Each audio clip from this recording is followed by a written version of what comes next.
Бишкекте жаш лидерлер аттуу жаңы долбоор старт алды. Өлкөнүн бардык аймактарынан келген 15 жаштан 17 жашка чейинки улан кыздар атайын окуулардан өтүп, семинар тренингтерге катышып, ошондой эле өлкө жетекчилери менен жолугушат. Андан сырткары Кыргызстандын тарыхый жерлерине, маданий жайларга жана саякатка чыгышып, кыялдарын ордундатышат. Жаш лидерлер долбоорунун жетекчиси Асөл Молдокматованын айтымында, өспүрүмдөрдүн көп балалуу жана толук эмес үй бүлөлөрдө чоңоюп келе жаткан, абдан таланттуу жана максатына умтулган өспүрүмдөрдөн куралган.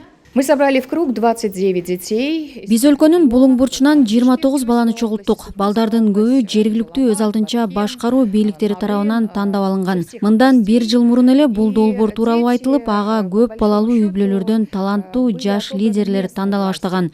Буйруса алдыдагы программабыз абдан кызыктуу жана пайдалуу болот деп ишендирип кете алам. Буга чейин мен туризм менен иштеп келгем. Мен буйруса келечекте ошол жаш лидерлер менен ар кандай идеялардын үстүнөн иштеп, буйруса Кыргызстанга туризм жаатында бир чоң салымымды кошом деген максатта ушул жерге жаш лидерлердин катарына келип кошулдум.